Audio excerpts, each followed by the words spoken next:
జ్యోతిషాస్త్రరీత్యా ద్వాదశ రాశుల్లో 10వ రాశి అయినటువంటి మకర రాశి మిత్రులారా, మీరు ఉత్తరాషాఢ నక్షత్రం 2, 3, 4 పాదములు, శ్రవణ నక్షత్రం 1, 2, 3, 4 పాదములు, ధనిష్ఠా నక్షత్రం 1, 2 పాదాలకు జన్మించిన మీరు మకర రాశి వారిగా పరిగణించబడుతున్నారు. మీకు ఈ మార్చి నెల శుభాశుభ ఫలితాలు ఎలా ఉన్నాయంటే అద్భుతంగా చెప్పచ్చు. ఎన్నో రోజులుగా ఎన్నో ఏండ్లుగా పడుతున్నటువంటి ఈ 7.5 శని ఉంది చూసారా, 7.5 ఆ 7.5 యొక్క అవసాన దశ వచ్చేసింది. మకర రాశి మిత్రులారా, మీకు ఇది నిజంగా అదృష్టమైనటువంటి నెల అని చెప్పచ్చు. అన్నిట్లోనూ మార్చి నెలలో చాలా అనుకూలమైనటువంటి ఫలితాలు. ఎందుకంటే 7.5 శని 7.5 శని మీకు తొలగబోతుంది మార్చి 27కి. శుక్రుడు యోగంగా ఉన్నాడు, శని 2వ ఇంట్లో ఉన్నాడు. ఈ నెల 7.5 శని తొలగంతో పాటు కుజుడు ఈ నెల చాలా అనుకూలంగా ఉన్నాడని కూడా చెప్పచ్చు. మీ ఆరోగ్యాన్ని కాపాడే బాధ్యతను సూర్య భగవానుడు తీసుకుంటున్నాడు. 1-2 శుభవార్తలు వినే అవకాశాలు అద్భుతంగా ఉన్నాయి. ఆదాయ పరిస్థితి చాలా అనుకూలంగా ఉంటుంది. విదేశాలకు వెళ్ళాలనుకున్న వాళ్ళకి ఇది ఒక మంచి సమయం. మీ వీసాలు ఏమైనా స్టక్ అయి ఉంటే అది దొరుకుతుంది. ఉద్యోగంలో చిన్నపాటి సమస్యలు ఎదురు చూస్తున్న వాళ్ళకందరికీ కూడా ఇది వచ్చే శుభ సమయం అని చెప్పచ్చు. మంచి అవకాశాలు దొరుకుతున్నాయి.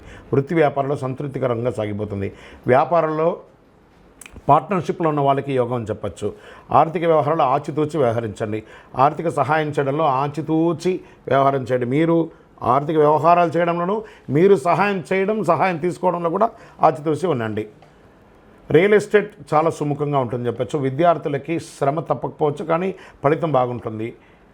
ఉల్లాసంగా సాగిపోతారు. ప్రేమికులుగా ఉన్న వాళ్ళందరూ కూడా భార్యాభర్తల మధ్య అన్యోన్యత పెరుగుతుంది. సంతానం లేని వారికి ఇది ఒక సంతాన యోగం కలిగి ఒక అద్భుతమైన సమయం వచ్చు. ప్రభుత్వ వ్యవహారాల్లో అనుకూలంగా ఉంటే మేము పర్మిషన్స్ కోసం అవన్నీ పెట్టినవన్నీ కూడా కలిసి వస్తుంది. వివాహ, ఉపనయన, సీమంత, గృహప్రవేశ యోగాలన్నీ కూడా ఈ నెల బాగా జరుగుతుంది. ఇంట బయట మానసిక ఒత్తిడి స్ట్రెస్తో ఉన్న వాళ్ళు మీకు అందరికీ కూడా ఒక రిలాక్స్ అని కూడా చెప్పచ్చు. రాజకీయ నాయకులకి ఏప్రిల్ నుంచి చాలా బాగుంటుందని చెప్పచ్చు. వాహనం నడిపేటప్పుడు జాగ్రత్తగా, దస్తావేజులు అవన్నీ కూడా జాగ్రత్తగా పెట్టుకోండి. పర్మిషన్స్ ఏమైనా ఉంటే కూడా ఏమైనా మీ రెన్యువల్స్, ఇన్సూరెన్స్ అవన్నీ కూడా జాగ్రత్త చూసుకోండి. షేర్ మార్కెట్ స్పెక్యులేషన్ మిశ్రమంగా ఉంటుంది. మీడియా రంగం వారికి చాలా బాగుంటుందని చెప్పచ్చు. సాఫ్ట్వేర్ రంగం వారికి as the stress but good అని కూడా చెప్పచ్చు. విదేశాల్లో చదవడానికి వెళ్ళాలనుకున్న వాళ్ళకి ఇది ఒక మంచి సమయం అని కూడా చెప్పచ్చు. ఈ నెల పాజిటివ్ డేస్ అని చెప్తే మార్చి 1, 3, 6, 9, 15 అని కూడా చెప్పచ్చు. చంద్రాష్టమం 12/3/2025 2:15 ఉదయం నుండి 14/3/2025 12:56 మధ్యాహ్నం వరకు మీకు చంద్రాష్టం ఉంటుంది. ఈ సమయంలో కాస్త జాగ్రత్తగా ఉండండి. అదృష్ట సంఖ్య 6, 7 అని చెప్పచ్చు. పరిహారం శుక్రవారం సప్తశతి పారాయణం చేయండి. అమ్మవారికి చండీ పారాయణం చేయండి. శనివారం ఇంటి ఇలవేల్పని ప్రార్థన చేయండి.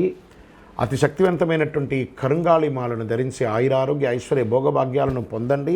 ఇంకను మీ వయస్సు ఎంత ఉందో ఆ సంఖ్యతో మీ ఇంటి ఇలవేల్పు దగ్గర దీపం వెలిగించి నువ్వుల నూనెతో ఆరోగ్యంగా ఉండండి, ఐశ్వర్యంగా ఉండండి. విజయోస్తు.